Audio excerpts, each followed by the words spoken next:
Hello everyone, welcome to our channel maths XYZ। हम पढ़ रहे हैं राजस्थान जियोग्राफी और राजस्थान जियोग्राफी में हम पढ़ रहे थे राजस्थान के भौतिक स्वरूप। भौतिक स्वरूप के टॉपिक में हमने इसका क्लासिफिकेशन देख लिया था। आज हम एक एक करके सारे भौतिक स्वरूप को स्टडी करने की कोशिश करते हैं। तो आइए आज हम शुरू करते हैं पश्चिमी मरुस्थलीय प्रदेश का वर्गीकरण। तो पश्चिमी मरुस्थलीय प्रदेश हमने देखा था कौन सा था। पश्चिमी मरुस्थलीय प्रदेश को दो भागों में बांटा गया था। पश्चिमी मरुस्थलीय प्रदेश जो कि 50 सेंटीमीटर वर्षा रेखा के पश्चिम की तरफ स्थित है वो पश्चिमी मरुस्थलीय प्रदेश है और इसको वापस से दो भागों में बांटा गया है, शुष्क प्रदेश और अर्ध शुष्क प्रदेश। तो फर्स्ट जो था वो शुष्क प्रदेश था और दूसरा जो था अर्ध शुष्क प्रदेश था। शुष्क प्रदेश वो प्रदेश था जहां पे वर्षा रेखा 25 सेंटीमीटर से कम होती है और 25 सेंटीमीटर वर्षा रेखा जो इसको अलग करती है अर्ध शुष्क मैदान से।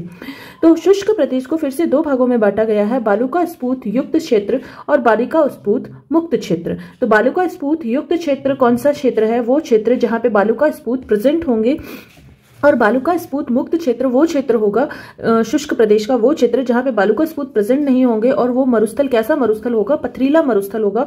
और इस पथरीले मरुस्थल को नाम हमने दिया था हमादा मरुस्थल। बात करते हैं अर्ध शुष्क मैदान की, तो इसको फिर से चार भागों में बांटा गया है। इसको सबसे दक्षिणतम भाग जो होता है वो लूनी बेसिन या गोडवाड़ा प्रदेश कहलाता है। शेखावटी प्रदेश आंतरिक अपवाह प्रदेश कहलाता है। नागौरी उच्च भूमि जो कि मध्य का भूभाग होता है वो नागौरी उच्च भूमि कहलाता है। और सबसे ऊपर उत्तर की तरफ होता है घग्गर का मैदान। आइए अब इनको डिटेल में स्टडी करते हैं। तो इनको डिटेल्स देखने से पहले कुछ विशेषताएं हैं वो आप देख लेते हैं। विश्व का जो सबसे अधिक जैव विविधता वाला मरुस्थल है वो कौन सा है? हमारा जो ये थार मरुस्थल है यही विश्व का सबसे अधिक जैव विविधता वाला मरुस्थल है। विश्व का सबसे अधिक जनसंख्या वाला मरुस्थल भी यही है। सर्वाधिक जनसंख्या और सर्वाधिक पशु घनत्व वाला संभाग भी यही है। पर्याप्त मात्रा में जैव विविधता के कारण इस क्षेत्र को रुक्ष क्षेत्र, ये बहुत इंपॉर्टेंट पॉइंट है कि ईश्वर चंद्र प्रकाश द्वारा इस क्षेत्र को रुक्ष क्षेत्र कहा गया था। रुक्ष क्षेत्र तो कहा गया था लेकिन किसके द्वारा कहा गया था? ईश्वर प्रकाश के द्वारा कहा गया था।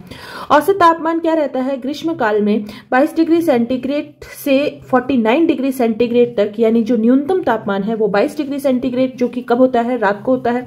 और जो अधिकतम तापमान है वो रहता है लगभग 50 डिग्री सेंटीग्रेड, जबकि शीतकाल में जो टेम्परेचर रहता है -3 डिग्री सेंटीग्रेड तक भी चला जाता है। इसका विस्तार जो है 12 जिलों में है। ये हम पहले ही पढ़ चुके हैं कि जो मरुस्थल का विस्तार है वो 12 जिलों में है, परंतु कृषि विभाग के अनुसार इसका विस्तार जो है 13 जिलों में माना जाता है। अब आपके ऑप्शन जो क्वेश्चन में आएंगे उस पर डिपेंड करता है कि आपको क्या टिक करना है। आपको ध्यान तो दोनों ही रखने पड़ेंगे।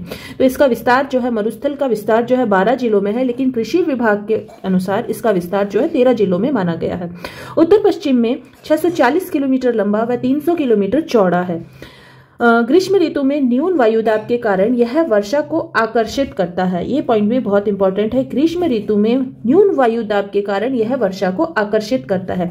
जो हमारा जैसलमेर वाला भाग है, ये शुष्क मरुस्थल वाला भाग है, वहां पे ग्रीष्म ऋतु में हवा क्या हो जाती है? जमीन के टच में जो हवा रहती है ना वो बहुत गर्म हो जाती है और वो क्या चली जाती है? गर्म होकर हल्की होकर ऊपर चली जाती है। हवा जब गर्म होकर ऊपर चली जाती है तो वहां न्यून वायुदाब की स्थिति बनती है, जिसके कारण वर्षा आकर्षित होती है। क्योंकि हवा का जो बहाव होता है वो कहां से होता है? उच्च वायुदाब से न्यून वायुदाब की तरफ होता है। तो जब वायुदाब न्यून वायुदाब की स्थिति वहां उत्पन्न होती है तो जो मानसूनी हवाएं हैं वो जैसलमेर की तरफ आकर्षित होती है और जैसलमेर की तरफ मानसून आकर्षित होता है। यह जो लिग्नाइट है, यहाँ लिग्नाइट, खनिज तेल और प्राकृतिक गैसों के भंडार मिले हैं। भारत के उत्तरी पश्चिमी भाग में स्थित इस मरुस्थल को इसकी भौतिक दशाओं के आधार पर दो भागों में बांटा गया है। फर्स्ट हम बात करते हैं शुष्क मरुस्थल की और दूसरी हम बात करते हैं अर्ध शुष्क मरुस्थल की। तो आइए हम देखते हैं सबसे पहले शुष्क मरुस्थल को। शुष्क मरुस्थल वह प्रदेश है जहां पवन प्रभावित प्रक्रियाओं के अंतर्गत आता है। यह थार मरुस्थल का पश्चिमी भाग में है। तो हमने देखा था कि 25 सेंटीमीटर जो वर्षा रेखा के पश्चिम भाग में स्थित है वो कौन सा मरुस्थल है? हमारा शुष्क मरुस्थल स्थित है। तो यह जो प्रदेश है वो पवन प्रभावित प्रक्रियाओं के अंतर्गत आता है। पवन प्रभावित प्रक्रियाओं के अंतर्गत आता है। ऊंचाई जो है यह सबसे कम औसत ऊंचाई वाला भूभाग है जो कि समुद्र तल से मात्र 150 मीटर ऊंचा है। जिले कौन कौन से आते हैं इसमें? तो बात करते हैं जिलों की, तो जिसमें आते हैं जैसलमेर, बीकानेर, उत्तरी पश्चिमी बाड़मेर, पश्चिमी जोधपुर, चूरू, पश्चिमी भाग चूरू का भी और गंगानगर का दक्षिणी पश्चिमी भाग इसके अंतर्गत आता है। शुष्क प्रदेश को निम्न 3 भागों में फिर से बांटा गया है। फर्स्ट भाग होता है इर्ग। इर्ग वो मरुस्थल होता है जहां पे बालू का स्फूत पाए जाते हैं। इसको रेतीला मरुस्थल भी बोलते हैं, बालू का स्फूत युक्त मरुस्थल भी बोलते हैं। तो ये जो इर्ग शब्द है काफी बार कई एग्जाम में पूछा हुआ है। इर्ग क्या है? इर्ग है रेतीला मरुस्थल या बालू का स्फूत युक्त मरुस्थल। राजस्थान के मरुस्थल के सदूर पश्चिमी भाग में बालू का स्फूत पाए जाते हैं। संपूर्ण मरुस्थल का लगभग 80% भाग जो है बालू का स्फूत से आच्छादित है। इसका निर्माण मार्च से जुलाई तक सर्वाधिक मात्रा में होता है। तो बालू का स्फूत का निर्माण सर्वाधिक कब होता है? मार्च से जुलाई के अंदर होता है। बालू का स्फूत की ऊंचाई जो रहती है वो रहती है हमारे 2 से 8 मीटर तक। इन बालू का स्फूत की जो दिशा है वो दक्षिण पश्चिमी हवाओं के अनुरूप होती है। बालू का स्फूत पवन के द्वारा रेत तथा बालू के निक्षेप से जो टीलों का निर्माण होता है उन्हें बालू का स्फूत या टिब्बा कहते हैं। इन स्फूतों का आकार, स्वरूप व काफी विविधता लिए हुए होते हैं। यह वायु की दिशा, वायु की गति, अवरोध पर निर्भर होता है। धोरे क्या होता है? स्थिर बालिका स्फूत होते हैं। धोरे होते हैं स्थिर बालिका स्फूत जो हवा के साथ इधर उधर गति नहीं करते हैं, वो बालिका स्फूत धोरे कहलाते हैं। धरियन जो होते हैं वो गतिशील बालिका स्फूत होते हैं। तो इन 2 वर्ड को भी आप थोड़ा सा ध्यान रखेंगे। धोरे होते हैं स्थिर बालिका स्फूत और धरियन होते हैं गतिशील बालिका स्फूत। ठीक है, तो आइए आगे बात करते हैं। इन स्फूतों को इनके आकार, प्रकार और वायु की दिशा व वनस्पति आवरण के आधार पर वापस से 3 भागों में बांटा गया है। तो वायु की दिशा किस आधार पर बांटा गया है? सबसे पहले प्रकार, वायु की दिशा और वनस्पति आवरण के आधार पर। तो सबसे पहले बात करते हैं पवन अनुवृत्ति बालू का स्फूत। ये रेखीय बालू का स्फूत भी कह लेते हैं, ये अनुदैर्ध्य बालू का स्फूत भी इसे बोलते हैं। सेकंड हम बात करेंगे बरखान के बारे में। बरखान जो कि बहुत इंपॉर्टेंट बालू का स्फूत है और मरुस्थलीकरण की सबसे बड़ी वजह जो होती है ये बरखान बालू का स्फूत होते हैं। अर्धचंद्राकार बालू का स्फूत भी इसे बोलते हैं। और नेक्स्ट हम बात करेंगे थर्ड टाइप का। ये जो बालू का स्फूत है वो है अनुप्रस्थ बालू का स्फूत। अनुप्रस्थ बालू का स्फूत जो होते हैं वो कैसे होते हैं उसके बारे में भी हम आगे चर्चा करते हैं। बालू का स्फूत के प्रकार और उनका विवरण। तो सबसे पहले हम बात कर रहे हैं पवन अनुवृत्ति रेखीय बालू का स्फूत या अनुदैर्ध्य बालू का स्फूत के बारे में। Longitudinal and linear sand dunes के बारे में। तो इनका वितरण कहाँ कहाँ है? सबसे पहले हम ये देख लेते हैं। सबसे ज्यादा जो जैसलमेर में है ये दक्षिण पश्चिमी जैसलमेर में पाए जाएंगे, रामगढ़ में, सम में और खुडी में, तनोट में और शाहगढ़ में। तो आपको ये एरिया हो गया होगा, क्लिक हो गया होगा दिमाग में। जो इस एरिया में जो पश्चिमी एरिया है, पश्चिमतम एरिया है, उस जगह पे ये पवन अनुवृत्ति या रेखीय बालू का स्फूत जो है हमें देखने को मिलते हैं। सर्वाधिक बालू का स्फूत किस जिले में पाए जाते हैं? तो सर्वाधिक बालू का स्फूत हमें जैसलमेर जिले में पाए जाते हैं। अन्य प्रकार के बालू का स्फूत कौन से हैं? अन्य प्रकार के बालू का स्फूत है तारा बालू का स्फूत जो कि पथरीले मरुस्थल, जहां पे पथरीला मरुस्थल है वहां पे, जहां की सूरतगढ़, पोखरण और सोहनगढ़। और आपको मैं बता दूं ये जो बहुत इंपॉर्टेंट है कि तारा बालू का स्फूत कहाँ पाए जाते हैं, बहुत बार क्वेश्चन आया है इसका। तो ये जो आप है बहुत इंपॉर्टेंटली ध्यान रखना कि ये सूरतगढ़, पोखरण और सोहनगढ़ में कौन से बालू का स्फूत मिलेंगे? तारा बालू का स्फूत मिलेंगे। नेटवर्क बालू का स्फूत उत्तर पूर्व मरुस्थल हनुमानगढ़ से हिसार व हरियाणा भिवानी तक इनका देखने को मिलते हैं। पैराबोलिक बालू का स्फूत। पैराबोलिक बालू का स्फूत जो होते हैं वो कैसी आकृति के होंगे? हेयर पिन जैसी आकृति के होंगे। संपूर्ण मरुस्थल में इनका विस्तार है।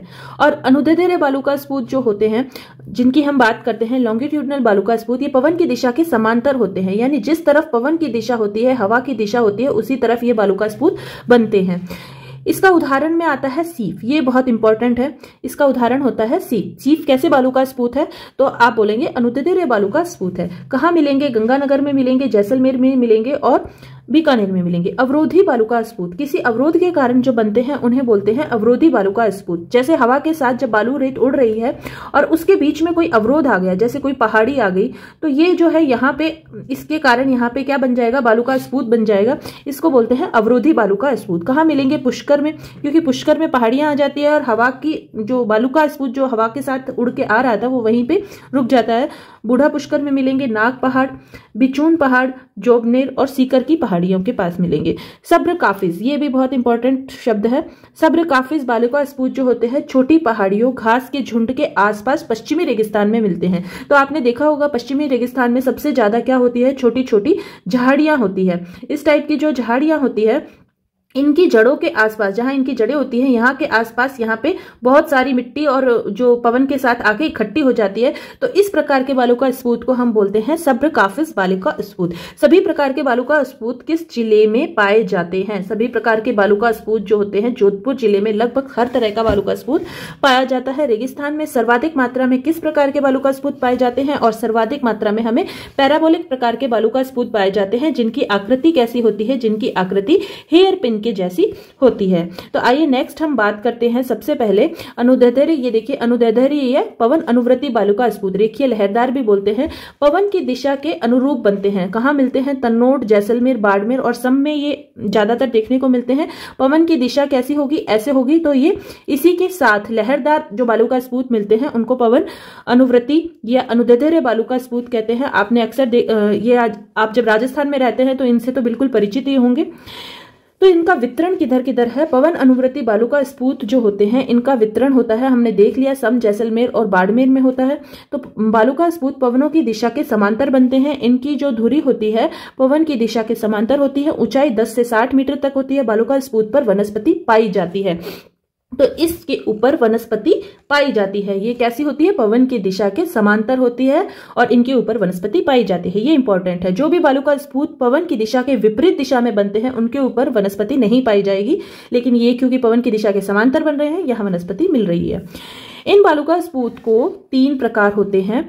कौन से बालू का स्पूत के? अनुदैर्ध्य बालू का स्पूत के 3 प्रकार होते हैं। तो कौन कौन से है? सीफ, रेखीय बालू का स्पूत और पवन विमुखी रेखीय बालू का स्पूत। उसमें से ये सीफ बालू का स्पूत सबसे इंपॉर्टेंट हो जाता है।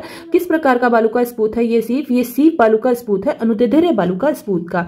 नेक्स्ट बालू का स्पूत की हम स्टडी करने वाले हैं। फर्स्ट हमने पढ़ा था अनुदैर्ध्य, जिसे हम क्या बोल रहे थे? रेखीय बालू का स्पूत या पवन अनुवृत्ति बालू का स्पूत। अब नेक्स्ट हम सेकंड वाला बालू का स्पूत हम देख रहे हैं अनुप्रस्थ बालू का स्पूत या ट्रांसवर्सल सैंड ड्यून्स।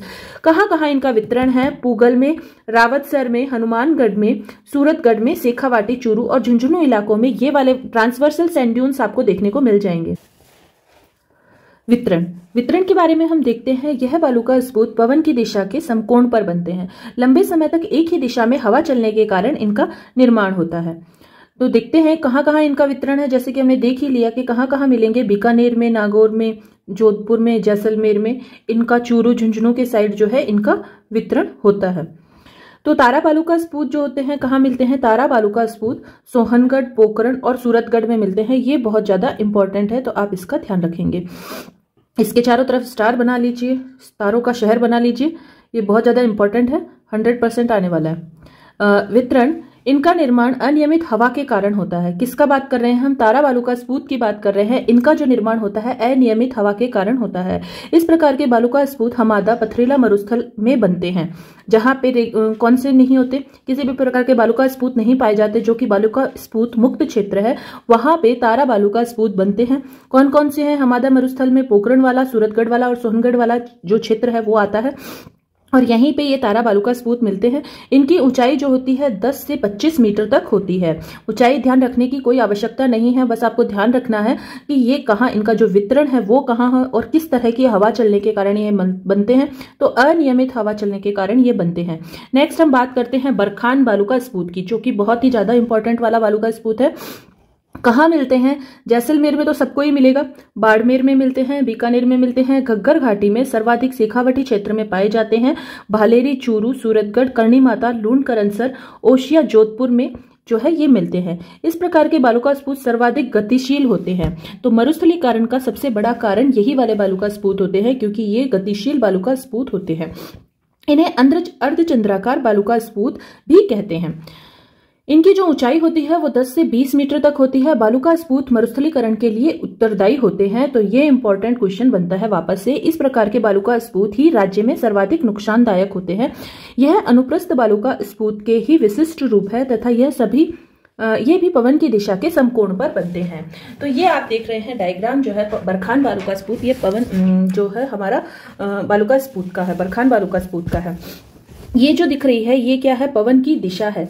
ये हमेशा पवन की दिशा के समकोण बनते हैं। पवन की दिशा इसके पीछे वाले साइड से आ रही है, जो उत्तल साइड है ना, जैसे इस तरह की जो बालू का स्पूत बना है ये उत्तल वाली साइड है, कॉन्वेक्स, जिसे हम बोलते हैं कॉन्वेक्स साइड से जो है पवन की दिशा इसमें रहने वाली है और इस तरह से यहाँ से पवन निकल जाएगी। इस प्रकार के जो बालुका स्फूत होते हैं, बरखान बालुका स्फूत है, सर्वाधिक मरुस्थलीकरण के लिए उत्तरदायी है और ये जो है मूवेबल होते हैं। नेक्स्ट हम बात करते हैं इसका वितरण। हम पढ़ ही चुके हैं कहाँ कहाँ इसका वितरण होगा। जैसलमेर में होगा, बीकानेर के कुछ इलाकों में, जोधपुर में, नागौर में, सीकर में, झुंझुनू में, चूरू में देखो सर्वाधिक मिल रहे हैं, हनुमानगढ़ में और चूरू में इस प्रकार के बालुका स्फूत मिलेंगे। इसकी जो पवन मुखी ढाल है, पवन मुखी ढाल, पवन के सामने वाली दिशा जो होती है वो कैसी होती है? उत्तल होती है, जिसको हमने अभी चर्चा कर लिया है। पवन विमुखी ढाल जो है, पवन के विपरीत दिशा वाली जो ढाल होगी वो अवतल होगी। इस प्रकार का जो ये बालुका स्फूत है, बरखान बालुका स्फूत, पवन मुखी ढाल जो होगी वो उत्तल होगी और पवन विमुखी ढाल जो होगी वो कैसी होगी? अवतल होगी। तो आज की इस वीडियो को हम यहीं समाप्त करते हैं। नेक्स्ट कल हम आगे के बालुका स्फूत के बारे में चर्चा करेंगे। Keep studying. Thank you so much. जो स्टूडेंट्स पहली बार इस वीडियो को देख रहे हैं, प्लीज वो हमारे चैनल को क्या कर दीजिए, सब्सक्राइब कर दीजिए और जो इस चैनल पे रेगुलर देख रहे हैं वो अपने नोट्स प्लीज बनाते जाइए।